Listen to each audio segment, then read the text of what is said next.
Hoy vamos a iniciar de lleno con el Evangelio de Juan. Y la gran diferencia ahora, como con lo que estábamos revisando con respecto a la introducción, es que ya empieza la narración o empieza la narrativa. Entonces ya nos vamos varios versículos cada vez que tengamos estudio. Por supuesto, en medio de todo esto hay muchas palabras de Jesús, ahí es donde nos tenemos que detener. Pero ahora, como es por general en todos los temas de los libros evangelistas, se inicia siempre con Juan el Bautista y es precisamente el pasaje que vamos a ver ahora. Este capítulo 1, el apóstol Juan lo dedica mucho a Juan el Bautista. Así que vamos a iniciar estos pasajes, que el primero sería este, Juan 1:19, el 19 al 28. Juan 1 del versículo 19 al versículo 28. ¿Qué dice? Bien, con respecto a este pasaje, y se dedica completamente a Juan el Bautista. Ya lo hemos visto.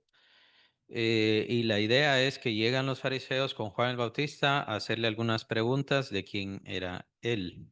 Y tenemos que revisar de qué se tratan esas preguntas solamente antes. Hay algunos pasajes aquí que están dedicados a Juan el Bautista, también el capítulo 3.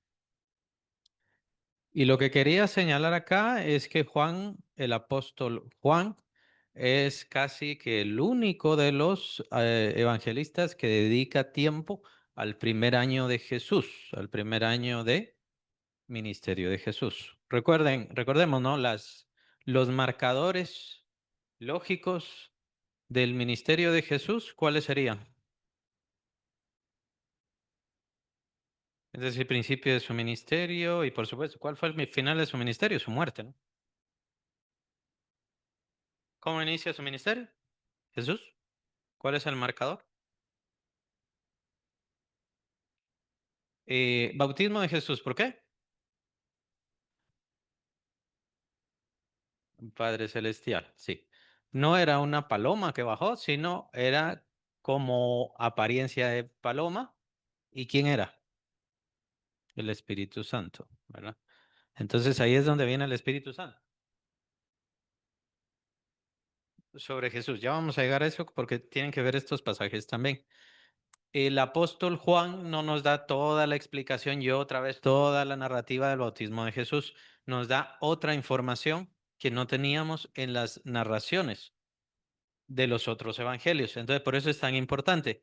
Y es importante porque también nos está diciendo, sí, yo ya revisé estos evangelios, o al menos dos de estos evangelios, me refiero a los sinópticos, Mateo, Marcos, Lucas. Esos son los sinópticos. ¿Por qué se llaman sinópticos? Son los evangelios similares. Son los evangelios similares. Por eso es que Juan no clasifica, porque no es similar. Y sí, tiene razón Sofía. O sea, lo que viene a hacer el apóstol Juan es a completarnos, a darnos más información. Y con eso mismo, mi conclusión es que el apóstol Juan, además recuérdense que el evangelio de Juan fue el más tardío, o sea, fue el último en escribirse. Eso quiere decir, y de acuerdo con la información, a mí me hace entender que el evangelio de Juan o Juan, el apóstol Juan, escribe su evangelio ya con conocimiento de los otros evangelios. Por eso es como que dice, ya para qué voy a escribir lo mismo, que sí, escribieron estos y esto está bien. Entonces yo solamente voy a darles más información. Por eso es que el evangelio de Juan no es sinóptico, o sea, no es similar a los demás. Por supuesto, tiene la crucifixión y todo lo demás. Eso sí, la narración del juicio de Jesús y diferentes cosas, pero siempre trata el apóstol Juan de meter otros detalles. Además, ya lo hemos visto también en la introducción, es muy teológico, muy, muy teológico. Entonces, por eso, aquí lo que estamos haciendo es recordarnos de los otros evangelios, ahí sí, de los sinópticos, porque los evangelios sinópticos sí tienen la narración del bautismo, excepto el evangelio de Marcos. Marcos de una vez se tira a predicar, pero siempre el principio de los evangelios siempre es Juan el Bautista, siempre, Juan el Bautista. Estamos viendo los marcadores lógicos nada más del ministerio de Jesús.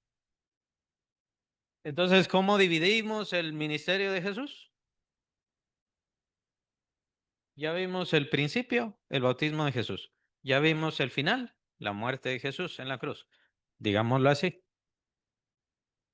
Entonces, ¿qué otros marcadores tenemos? Esto es importante entenderlo porque a veces ese es el problema al entender los evangelios, porque hay unos evangelios que empiezan más adelante. El evangelio de Juan empieza básicamente desde el primer año de Jesús. Otros evangelistas inician lo que se conoce como el segundo año de ministerio. Solamente se le llama así, la verdad no sabemos en cuanto al tiempo, cuánto es, pero sí tiene un orden lógico. Entonces, le podemos bien llamar cuál es la división entre el primer año de Jesús y el segundo año de ministerio de Jesús. ¿Qué es lo que lo divide? ¿No sabe? 3 años y medio, más o menos se tiene. Y por eso les digo, nada más se le conoce. No sabemos exactamente si de acá a acá hay un año, si de acá a acá hay otro año. No, no lo sabemos. Solamente es por entender, por comprender las divisiones lógicas del ministerio de Jesús. ¿No? ¿No saben la primera división?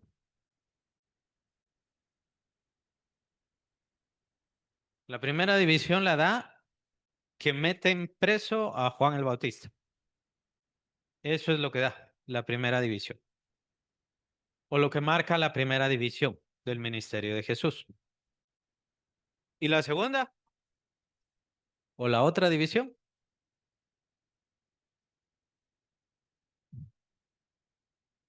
Hay un hecho muy importante que, como siempre digo, más o menos se tiene. Solamente es para tener un orden lógico mental sobre el ministerio de Jesús. Y esto también nos da un orden en los evangelios mismos. ¿Cuál es? Que tal vez esto es un tanto más importante. ¿En dónde fue el ministerio de Jesús en el primer año? ¿En qué lugar? ¿En qué lugar geográfico?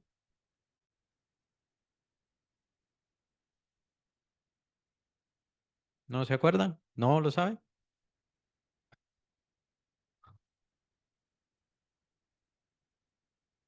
En Nazaret lo quisieron matar, lo quisieron despeñar. Ahí es donde dice el profeta no tiene gloria en su propia tierra. ¿Se recuerda? Entonces, ¿dónde fue el primer año de ministerio del Señor Jesús? Que también es nada más ¿cómo llamarle? Solo por ponerle nombre en realidad, pero no es que ahí estuvo, nada más. De hecho, el Señor fue varias veces a Galilea y a Judea y así. ¿El primer año? ¿Dónde fue su ministerio? En Judea.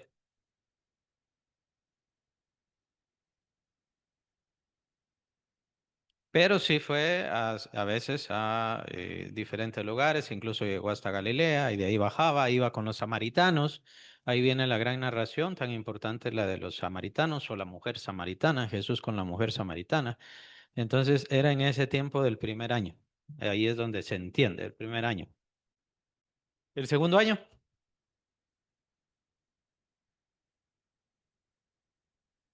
el segundo año fue en Galilea, principalmente. Nuevamente la historia, el Señor, recuérdense que iba recorriendo por diferentes lugares. ¿Se recuerdan que hasta llegó a Gadara, allá con los gadarenos? ¿Verdad? Y ahí es donde está el endemoniado gadareno. Entonces fue a diferentes lugares, pero como que dice, el centro de su ministerio fue ahí. En el primer año es donde se da la primera purificación del templo. El Señor purificó el templo 2 veces. Y es en el primer año donde se da la primera purificación del templo. Aparte es cuando regresa a Judea. Bueno, aprovechando entonces, ¿en dónde fue el tercer año o el tercer año que sería año y medio? Se toma nada más en cuenta. No se sabe exactamente el tiempo. Judea también. ¿Se recuerdan que también está Betania por ahí? No es exactamente Jerusalén, pero sí está Betania, es una de las aldeas de Judea, por eso se le llama Judea. Y el Señor fue a visitar todas esas áreas. La primera purificación del templo, la segunda purificación del templo, eso ya nos da orden lógico. Entonces, ahora, Lo que pasa es que en los evangelios, ustedes van a ver algunos evangelios que inician desde el segundo año de ministerio. Se saltan del bautismo de Jesús, se saltan al segundo año. Prueba de ello, ahí están los versículos, vamos a leerlos. Mateo 4:12 y Marcos 1:14. Ahí está. Ahí está la referencia del encarcelamiento de Juan el Bautista. Entonces, ¿qué pasa? Ya nos está avisando que nos va a seguir narrando hacia el segundo año. Tomen en cuenta. Entonces, Marcos, desde su primer capítulo, hace el salto hacia el segundo año. Mateo hace el salto desde el cuarto capítulo, ¿no? Pero además en Mateo está la genealogía de Jesús, la historia de la Navidad, el bautismo de Jesús, etcétera. Ahora, Marcos es un tanto más complicado, es más conciso, es más pequeño, pero no tiene tanta información y tiene la información un tanto así, por eso es que hay que entenderla. Puede ser que sea un poquito complicado, pero es por eso. Marcos no da la historia del bautismo, más bien da de una vez la predicación de Juan el Bautista y de una vez se salta hacia el segundo año. Dense cuenta. El último marcador que nos haría falta sería la división entre el segundo año y el tercer año, o que ya sería el año y medio, pero no sabemos en cuanto al tiempo exactamente, pero ¿cuál sería la división? O sea, ¿qué divide el segundo año del tercer año? Ya vimos el bautismo de Jesús, del primer año al segundo año, de lo que acaban de leer, encarcelamiento de Juan. Ah, pero eso es hasta el final. No, ¿qué divide el segundo año del tercer año?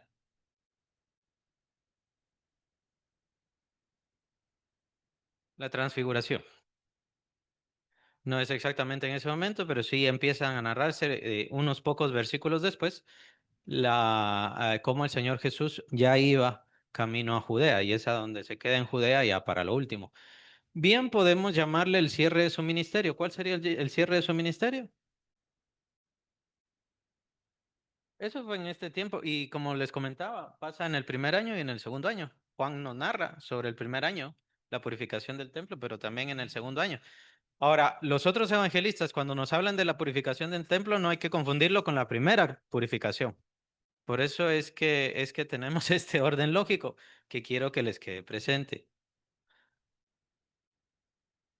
Es la entrada triunfal, es la entrada triunfal. O la entrada triunfal a Jerusalén. Tomen en cuenta que no es que entró hasta ahí a Jerusalén, él ya había entrado a Jerusalén. Todo ese año y medio, por así decirlo, estuvo en Jerusalén, en Betania y en diferentes lugares así, hasta toda la sanidad de Lázaro, todo lo que nos narra el apóstol Juan, cómo se fueron del otro lado del Jordán porque ya los estaban persiguiendo, etcétera, etcétera. Pero la entrada triunfal de Jerusalén, recuérdense que está marcando el tiempo de la profecía narrado por Daniel, además por otros, pero principalmente Daniel, porque es Daniel quien nos da el conteo.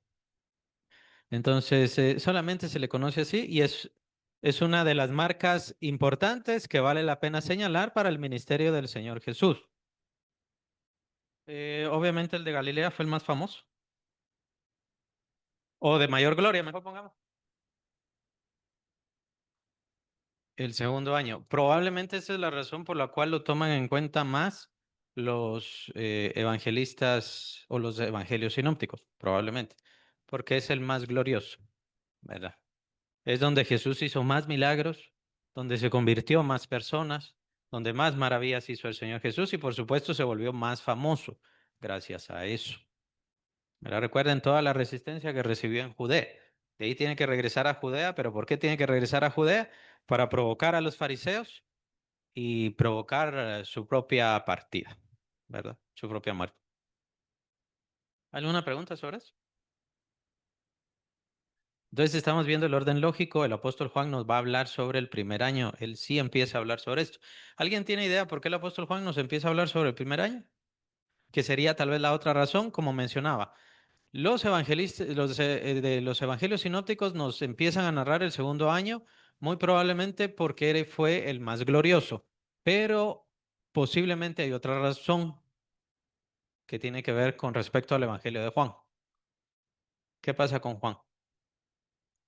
¿Por qué Juan se concentra en el primer año? Me refiero al apóstol Juan. ¿Por qué el apóstol Juan empieza su evangelio desde el primer año?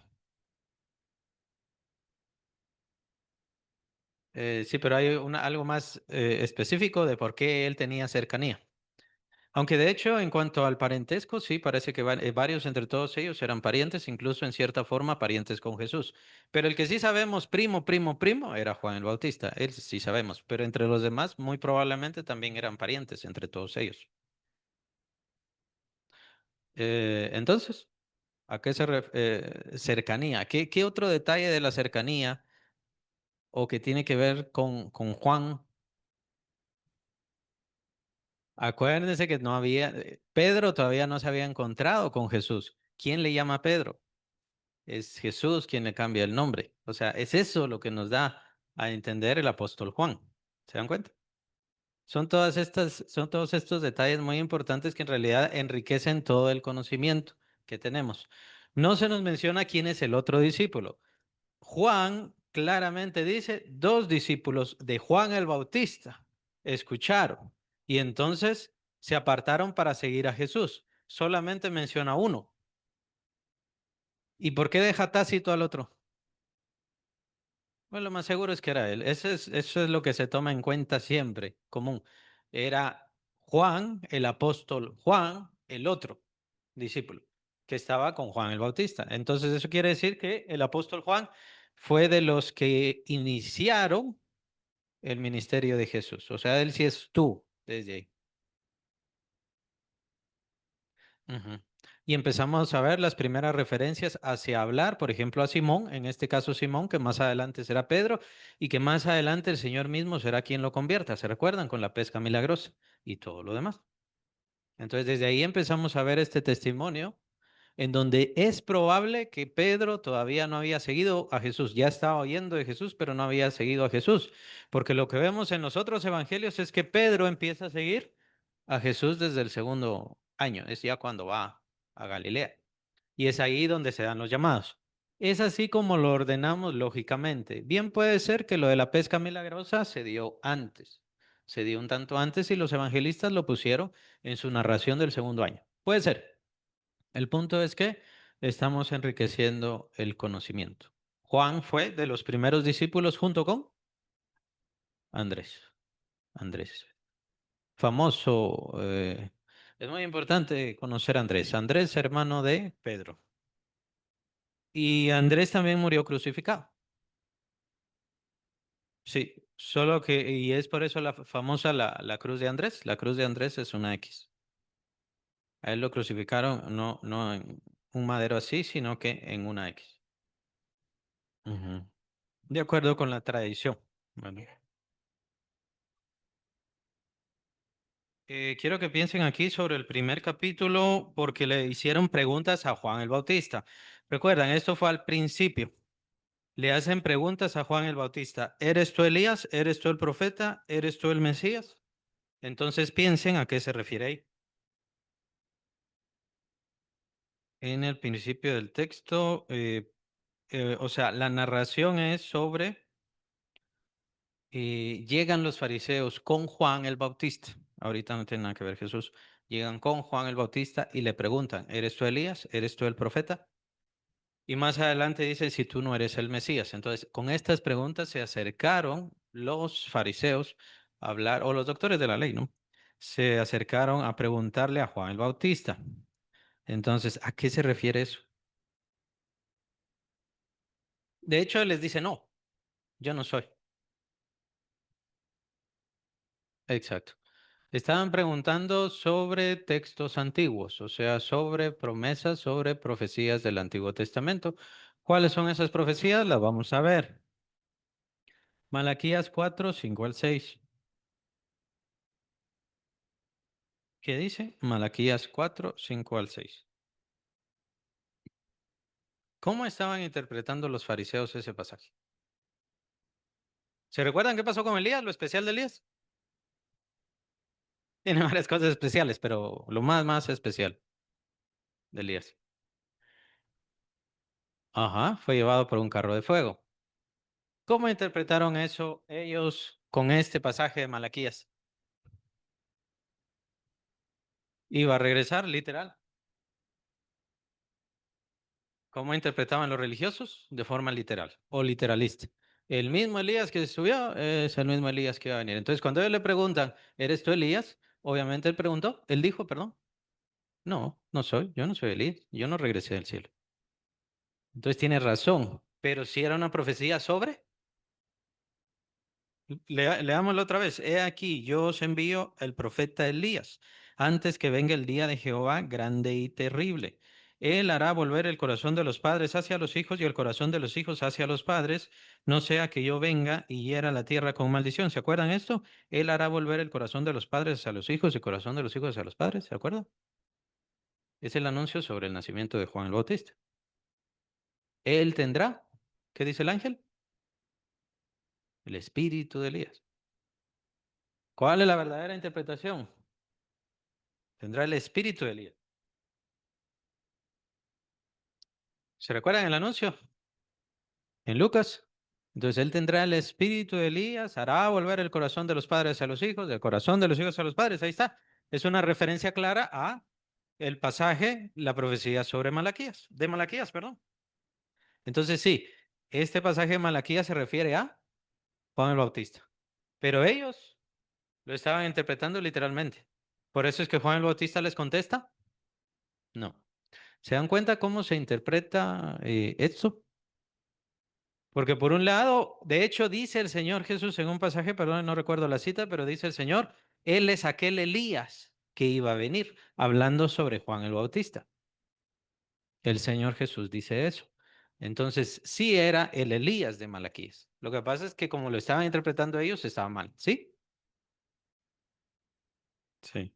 De hecho, con respecto a Juan el Bautista, eso es muy central y quiero que quede bastante claro, porque Juan el Bautista es el único profeta, literal profeta, que vino a hablar sobre otra persona. De ahí no van a encontrar a nadie más así. Todos los profetas antes de Juan el Bautista, que Juan el Bautista fue el último, y de ahí ya no hubo más de ese profetismo del Antiguo Testamento, y todos ellos hablaron sobre Dios, la palabra de Dios, esto Dios, ta, ta, ta. Juan el Bautista es el único que viene a hablar sobre otra persona. Ya sabemos quién es sobre Jesús. Ese es un detalle muy importante. Es decir, claro, que habían profetas en el Antiguo Testamento que señalaron a David sus pecados, que señalaron al pueblo sus pecados. Sí, pero no me refiero a eso, sino me refiero a señalar, este es tal persona, este es el elegido, este es el importante. Eso solamente lo van a encontrar con Juan el Bautista. Ahora, lo que ahora están viendo es pseudoprofetas que se levantan a hablar de los grandes ungidos. Eso, para empezar, no es bíblico por lo que acabo de mencionar. Ningún profeta se levantaba para hablar de otra persona. El único que lo hizo fue Juan el Bautista y por eso se levantó. En parte por eso también es que él no hizo ningún milagro, porque lo que venía a hacer es a señalar al Señor Jesucristo y no le podía quitar su lugar. De eso se nos explica también acá el apóstol Juan, que por eso estábamos viendo lo anterior. Juan, el apóstol Juan, fue de los primeros discípulos de Juan el Bautista.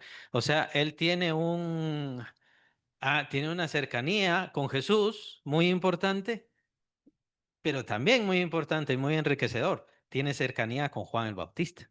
Entonces vemos a los otros evangelistas que hablaron sobre lo que dijo Juan, lo que señaló Juan, los testimonios de otros, pero el apóstol Juan estuvo cerca de Juan el Bautista y estuvo cerca de Jesús.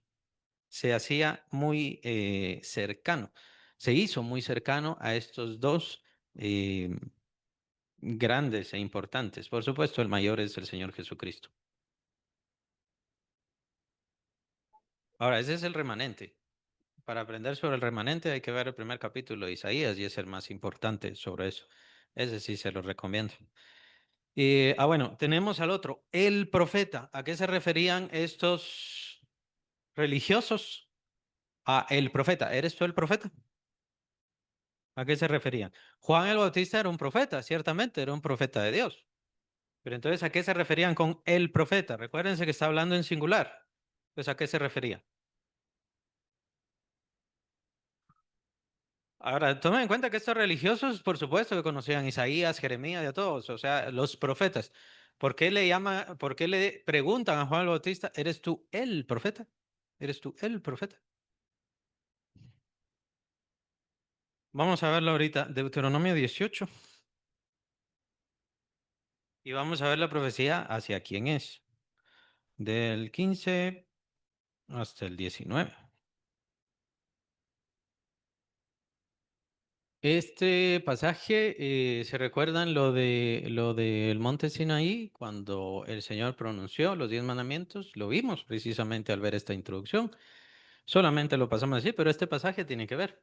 Y este pasaje es una profecía ¿sobre quién? Sobre Jesús. Ajá. ¿Por qué? ¿Por qué decimos sobre Jesús?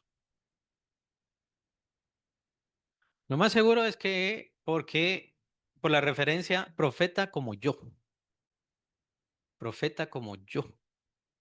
te levantará Jehová. ¿Alguien se levantó así como Moisés? ¿Algún otro se levantó así como Moisés? Jeremías era así como Moisés, Isaías era así como Moisés. Recuérdense que Moisés sí era profeta, ciertamente hablaba la palabra de Dios, pero además, ¿qué era? Era un legislador, escribió la ley, ¿verdad? Además era el que gobernaba. No se coronó como rey, pero básicamente era eso. Y es que la idea era una teocracia donde Dios era el rey. Entonces Moisés no se coronó como rey, no tenían que obedecerle como rey, aunque sí le tenían que obedecer, pero el rey era Dios el que estaba sobre el pueblo. ¿Alguien se ha levantado así como Moisés? Solamente el Señor Jesucristo. Y por supuesto, el Señor Jesucristo es todavía más. Entonces, ¿cuál es la verdadera interpretación de esa profecía? Exacto. También la referencia de ser cortado del pueblo de una vez. Aquel que no reciba ese mensaje de una vez es cortado del pueblo. Entonces, esos detalles nos hablan explícitamente sobre el Señor Jesucristo. ¿Los religiosos quiénes pensaban que era? ¿O era lo que estaban interpretando ahorita? ¿Eres tú el profeta? ¿Eres tú el profeta que... Sí, era profeta de Dios, pero no el que ustedes dicen, no el que ustedes piensan. Es que la idea es un profeta mayor. Por eso dice Moisés, profeta como yo. Y así como Moisés ya no vimos a ninguno, que sea legislador, que sea gobernador, que llevara la palabra de Dios, que viera a Dios cara a cara. El que conocía a Dios, como dice el Señor, el que me ha visto a mí, ha visto al Padre. Nadie se ha levantado igual que Moisés, como Jesús, aunque Jesús es ciertamente mayor. Más o menos aquí la idea es como con el Melquisedec o como descendiente de Melquisedec, ¿se acuerdan? Que Melquisedec en su forma como es presentado en la Biblia completa los parámetros para decir Jesús es sumo sacerdote conforme a la orden de Melquisedec, tal como es la profecía. Y así lo interpreta el escritor de Hebreos. Dice, sin principio y sin fin. No es porque Melquisedec no tuviera fin, sino porque no aparece en la Biblia. No es porque Melquisedec no tuviera principio. No aparece en la Biblia. Entonces, los parámetros que aparecen ahí son nada más utilizados por el profeta para señalar al Señor Jesucristo. Esos mismos parámetros también dependen sobre Moisés, ¿sí? No, pero sí fue una persona literal. Fue el rey de Salem, el rey de Salem, que por cierto, ¿qué fue después de Salem? Jerusalén. O sea, era el rey de Jerusalén. Más adelante se volvió Jerusalén, solo que en ese tiempo era Salem. ¿Y qué quiere decir qué? Rey de o rey de paz. Salem quiere decir paz. Entonces, sí fue una persona literal. Recuérdense que en aquellos entonces era el tiempo de Abraham. En los tiempos de Abraham la gente se empezó a reunir a modo de ciudades y las ciudades eran básicamente ciudades-estado. Por eso es que estaba el rey de Salem y estaba el rey de Sodoma. Se recuerdan que Abraham tuvo que pelear contra 5 reyes, dice. O sea, eran los gobernadores de tal ciudad, pero en ese tiempo así se llamaban, eran los reyes. Y así es como se fue dando la humanidad en su desarrollo. Ahí sí le podemos llamar evolución. Poco a poco, el ser humano fue haciendo estructuras más complejas y es lo que vemos ahí. Uno de esos reyes es Melquisedec. Y Melquisedec se menciona que era sacerdote del Dios Altísimo. Y el escritor de Hebreos entonces toma todas esas características, incluido que Abraham, que dice él, en sus lomos estaba Israel. Abraham le entrega los diezmos a Melquisedec, haciendo entender que Melquisedec es mayor. Incluso Leví es como que le estuviera dando diezmos a Melquisedec, porque lo estaba haciendo mientras estaba adentro de Abraham. Entonces, todas estas figuras son utilizadas porque sí existe una profecía. Está la profecía, tú eres sumo sacerdote para siempre según el orden de Melquisedec. Entonces, esa sí es una profecía del Antiguo Testamento y es con referencia a Cristo. Y entonces el escritor de Hebreos elabora todo esto muy bien. Si no estoy mal, es capítulo 6 y capítulo 7 de Hebreos. Ahí lo elabora muy bien, hablando de que ese sumo sacerdote, conforme a la orden de Melquisedec, es Cristo, tomando entonces los parámetros de Melquisedec, de que no tenemos su nacimiento, de que no tenemos su muerte, o sea, es un sumo sacerdote para siempre, por así decirlo. Así es Jesús. Solo que Jesús no es una figura. Jesús ciertamente, él sí, es, ¿cómo se llama? Sumo sacerdote. Pero su sacerdocio indica, y eso lo expresa el escritor de Hebreos, cambio de ley, cambio de orden. Además, Cristo es rey también.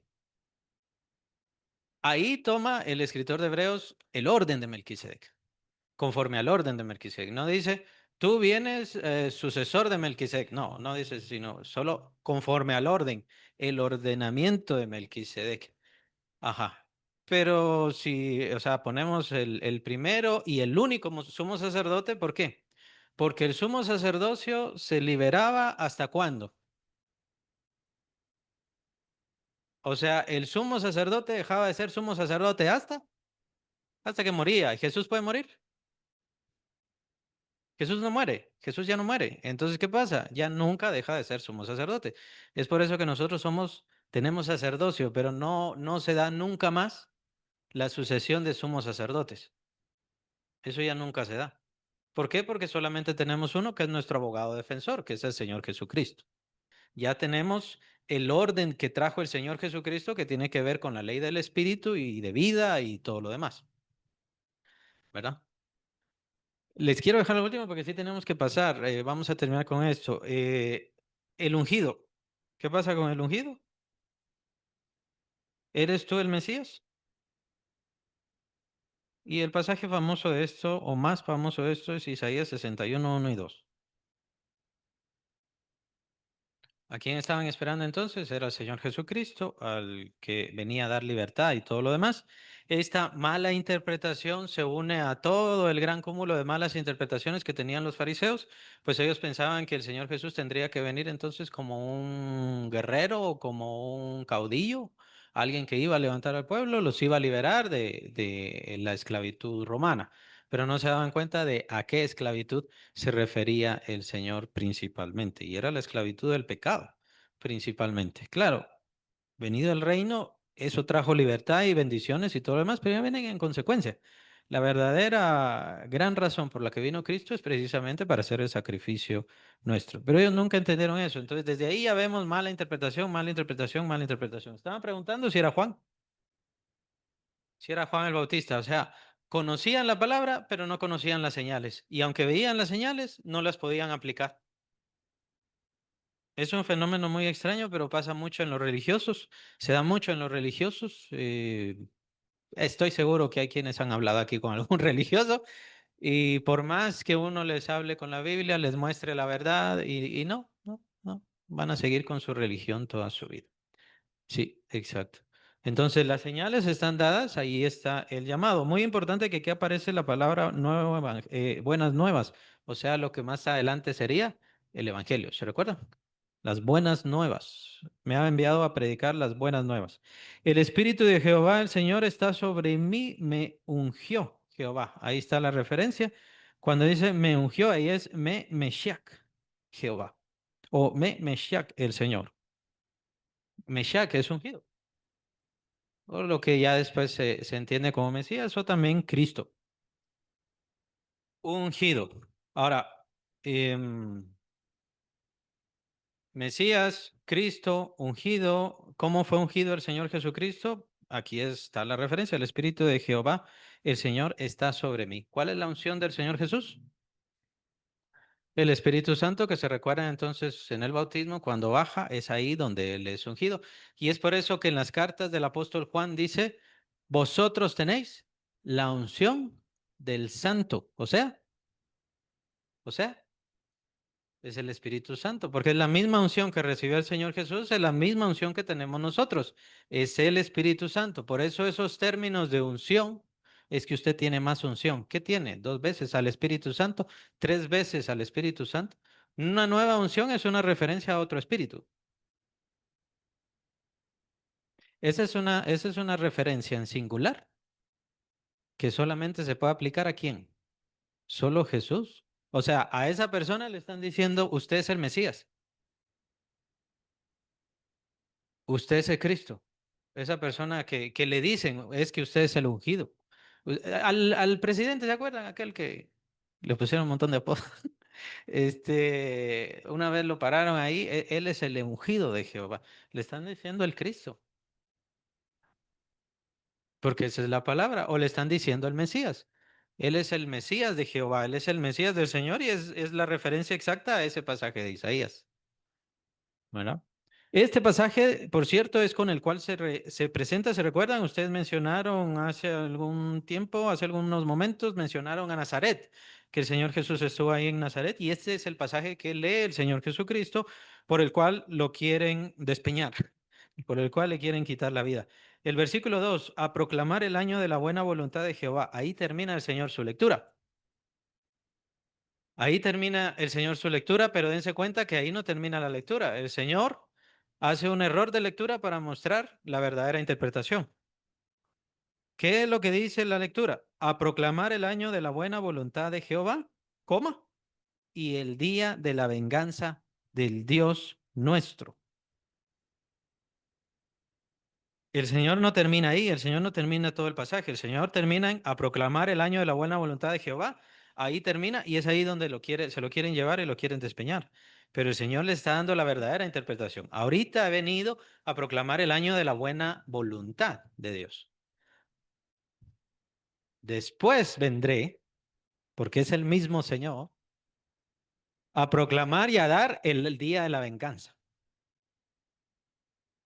de Dios. Esa es la verdadera interpretación. Bien, son conocimientos muy interesantes y espero que les sea de riqueza su conocimiento. De eso se trata este pasaje.